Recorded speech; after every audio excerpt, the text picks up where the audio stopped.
yang diutus di permukaan bumi sebagai uswatun hasanah. Kita semua berharap mudah-mudahan di akhirat nanti kita berkumpul bersama beliau di yaumil qiyamah, berkumpul di dalam surga firdausnya Allah Subhanahu wa taala. Amin ya rabbal alamin. Hadirin hadirat jamaah tarawih yang insyaallah dirahmati dan dimuliakan oleh Allah Subhanahu wa taala. Malam hari ini biasanya Nabi Muhammad SAW kalau 10 akhir Ramadan beliau mengencangkan ikat pinggangnya, mengurangi porsi tidurnya, karena kita tidak tahu bisakah kita lulus ini dari Ramadan ini atau tidak. Tentu Ramadan ini adalah Ramadan pendidikan, pelajaran saudara, sama sekolah. Jadi ada tanda-tanda orang lulus dari Ramadan ini, tanda-tanda orang yang lulus dari bulan Ramadan itu kalau yang dulunya malas bangun tahajud, begitu selesai Ramadan tiba-tiba menjadi rajin tahajud. Nah, itu ciri-ciri orang lulus dari pendidikan Ramadan. Yang tadinya malas baca Quran, setelah keluar dari Ramadan rajin baca Quran. Yang tadinya malas puasa Senin Kamis, begitu keluar dari bulan Ramadan tiba-tiba rajin puasa Senin Kamis, karena sudah terbiasa dilatih di bulan Ramadan ini. Ala bisa karena biasa. Oleh sebab itu, bagaimana caranya supaya Allah tetap menjaga hati, iman, Islam, menjaga keyakinan kita supaya tetap lulus nanti setelah keluar dari bulan suci Ramadan. Dan paling penting yang mau kita gapai, yang diimpikan semua orang adalah bagaimana menggapai Lailatul Qadar. Karena tidak semua orang bisa dapat itu malam penuh dengan keberkahan. Luar biasa barakatnya Lailatul Qadar. Itu hati menjadi tenang, kehidupan jauh lebih berkah daripada sebelum-sebelumnya. Apa mesti dilakukan? Karena kita sudah berada di malam ke-26, bagus mungkin kalau dipaksa-paksa diri untuk lebih dikasih kerja-kerja sedikit ibadah. Kalau bahasa-bahasa kita, iktikaf itu perlu sekali. Nah, kalau kita berbicara masalah iktikaf, tentu ada rukun, syarat dan tata caranya. Nah, pertama kita berbicara tentang iktikaf dulu. Apa hukumnya iktikaf itu?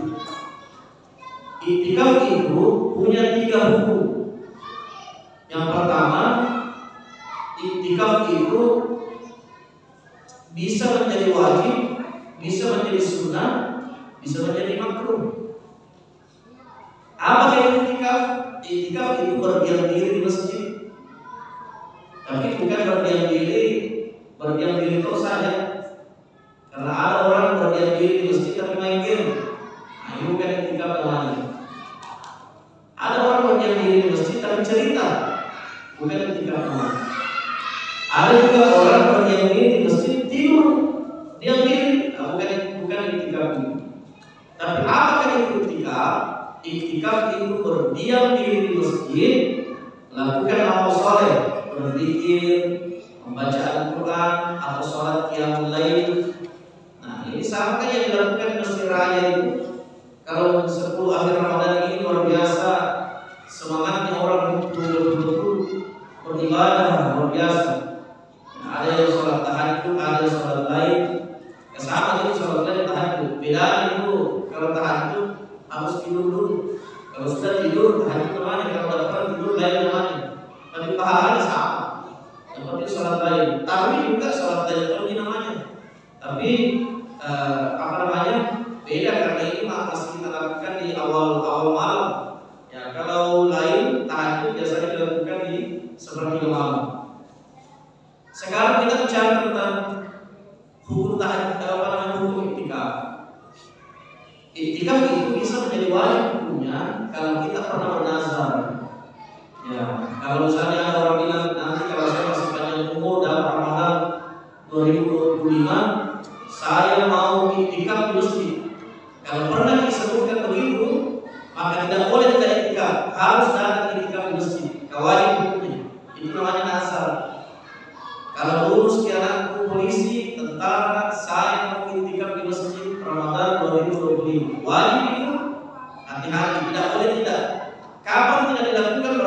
dosa.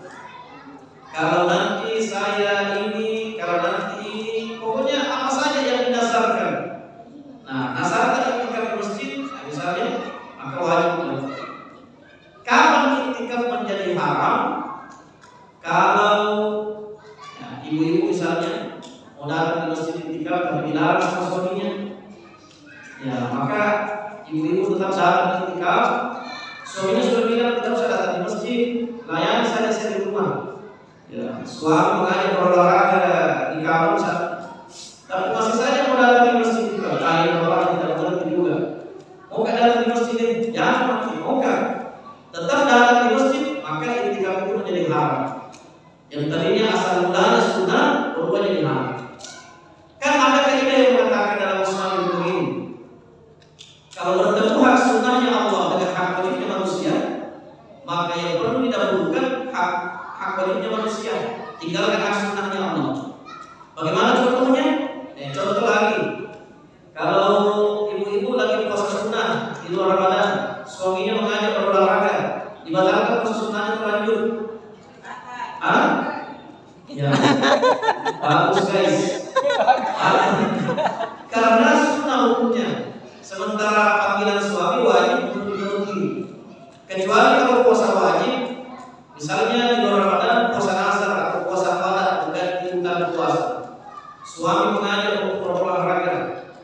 Nah, itu tidak boleh dibatalkan, harus dilanjutkan. Sama juga kalau sholat sunnah, ya, orang tua memanggil atau suami memanggil, batalkan sholat sunnahnya. Begitu kaidah. Sama ini, iktikaf adalah sunnah, tapi panggilan suami wajib dituruti, maka jadi haram kalau dilanggar.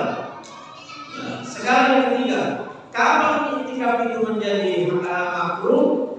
Kalau niatnya datang iktikaf, mau tidak pamer baru-barunya. Nah, iktikaf saya ulang iktikaf ini, kebetulan sudah kembali talak baru, atau sudah beli stiker yang baru ya, stiker apa namanya, solo itu namanya apa? Serum. Sekali ini kita yang tahu ini ya.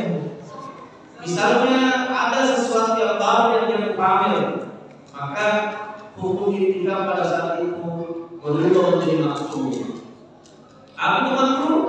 Dalam kaidah usul fikih disebutkan manfaatu ala tarikuhu, diberikan pahala bagi yang meninggalkan, wala yu'aqabu ala fa'iluhu, tidak disiksa bagi yang mengerjakan, tapi kurang pahalanya. Jadi kalau misalnya tetapi datang iktikaf dengan niat untuk pamer, maka makruh hukumnya. Artinya tidak berdosa jadi, tapi berkurang di pahala. Yang tadinya mungkin dapat pahala, tiba-tiba bermanfaat. Sekarang berbicara tentang rukun iktikaf. Rukun iktikaf yang pertama an-niyatu berniat. Yang mana itu niat? Niat. Yang mana itu niat? Niat. Kebiasaan saya ditanya begitu. Apa niatnya sholat tahajud? Niat. Kita mesti saja dalam hati kita. Saya berniat sholat tahajud sudah itu. Tapi jangan disebut dengan lidah. Dalam hati saja yang umum. Karena niat itu bahasa hati. Yang pertama niat. Apalagi rukun iktikaf yang kedua, setelah berniat berdiam diri di masjid. Berdiam diri maksudnya zikir, kemudian setelah zikir terserah apa yang kita bikin, yang penting bukan cerita dunia. Baca Quran, kemudian setelah itu bisa juga sholat lain, sholat taubat boleh, bisa sholat tasbih. Tapi kalau sholat tasbih siapa mampu punya gosok, kalau ada itu ya sholat tasbih. Besok malam itu saya sholat tasbih, saya kasih tahu pengurus, kita pun sholat tasbih Pak. Dia bilang, tahu Ustaz, 4 rakaat kita bilang kan, 4 rakaat memang guys, tapi bayangkan itu guys, 4 rakaat, setiap rakaat bayangkan 15 kali orang berzikir itu sebelum sujud, kemudian selebihnya 10 kali, itu mungkin. Dia anggap itu sholat tasbih sebentar nih Ustaz, 4 rakaat, iya. Tapi yang penting satu jadi, sholat tasbih itu lama, 4 rakaat memang tapi lama. Karena setiap gerakan pasti ada tasbihnya. Subhanallah, walhamdulillah. Kemudian rukun yang ketiga iktikaf itu ada masjidnya, ya harus di masjid. Tapi menurut Imam Abu Hanifah, iktikaf juga bisa jadi dilakukan di rumah bagi perempuan misalnya. Ya, tapi itu menurut Imam Abu Hanifah. 3 mazhab, Imam Syafi'i, Maliki, Hambali itu mengharuskan harus di masjid. Nah, tapi kalau bisa usahakan datang ke masjid. Yang keempat, ya, apa rukun iktikaf? Adanya orang yang beriktikaf. Karena tidak mungkin beriktikaf kalau tidak ada orang. Ya, kemudian kita beralih ke syarat iktikaf. Syarat iktikaf yang pertama harus orang Islam. Yang kedua syarat iktikaf harus berakal. Yang ketiga syarat iktikaf itu harus terbebas dari hadas besar. Ini biasa banyak saya sampaikan, orang yang junub itu, orang junub ini perlu saya luruskan dulu. Biasa orang bertanya, Ustaz, berbicara tentang hadas besar, kan junub, haid. Junub itu kan laki-laki dan perempuan, haid khusus perempuan, karena tidak mungkin ada laki-laki haid. Kalau ada orang yang junub, itu tidak boleh, sepakat 4 ulama tidak boleh membaca Al-Quran. Itu ajma'al ulama ala jawazi dzikri bil qalbi wal lisan. Itu untuk apa? Untuk orang-orang yang perempuan yang haid, kalau lagi datang bulan jangan membaca Al-Quran. Tidak disentuh Ustaz, mana pun tidak disentuh. Bukan masalah sentuhnya, tapi pembacaannya itu tidak boleh. Itu sepakat 4 ulama. Tapi dengan catatan begini, dilarang membaca Al-Quran di situ maksudnya kalau niatnya udah dapat pahala. Misalnya, buka mengaji deh, kan tidak pernah mengaji. Tidak disentuh ini Al-Quran. Begini jadi saya. Bismillahirrahmanirrahim. Alhamdulillahirabbil alamin. Itu tidak boleh. Ya, boleh mengaji menurut Imam Maliki dengan catatan itu ayat Al-Quran dipatah-patah. Bismillahirrahmanirrahim. Alhamdulillahi rabbil alamin. Jangan dibaca terus. Yang ketiga, boleh dibaca kalau dia untuk mengajar. Kalau guru penghafal, guru mengaji, mau ajarkan di Al-Quran, boleh dibaca tapi dipatah-patah, jangan dibaca terus. Begitu dibiarkan Al-Quran. Ini khusus untuk orang-orang yang mau iktikaf misalnya, apalagi berdiam diri di masjid dalam kondisi lagi haid atau junub dan sebagainya. Nah, sekarang kita berbicara yang terakhir, pahala iktikaf itu luar biasa. Kata Nabi SAW, "Mayyakafal ma'i," siapa yang mengiktikaf bersama saya, falyakafal asyarat awakhir, maka silakan beriktikaf 10 akhir Ramadan. Yang mana kita pilih? Uang 1 miliar atau barakat? Kalau saya tanya Bapak Ibu, ada uang 1 miliar. Yang mana kita pilih? Barakat atau 1 miliar? Hah? Oh jadi kebetulan gini 1 miliar ini. Hah? Barakat sama uang. Saya bilang yang mana kita pilih? Barakatnya Lailatul Qadar jauh lebih berharga daripada uang 1 miliar. Kenapa? Saya kasih contoh. Ada uang 1 miliar tapi tidak barakat. Bagaimana contohnya tidak barakat ini 1 miliar? Bolak-balik masuk rumah sakit, cuci darah, dioperasi, tidak sembuh-sembuh. Padahal uang 1 miliar ini, misalnya ditipu orang, dicuri barangnya. Tapi kalau barakah jauh lebih tinggi dari nilainya daripada uang 1 miliar ini. Biar 1 juta, tapi kalau barakah itu biasa kita lihat. Kenapa? Ini uang cukup semua, uang 1 juta, penghasilan 3 juta per bulan, tapi bisa menyekolahkan anak sampai sarjana. Biasanya kita lihat orang bukan beca kerjanya orang tuanya, tapi sarjana apa? Itu namanya barakah. Itu barakahnya Lailatul Qadar itu mencakup semua ini. Bagaimana caranya dapat? Rajin-rajin beriktikaf, rajin perbuat ibadah di 10 akhir Ramadan ini. Ini mungkin sempat saya sampaikan.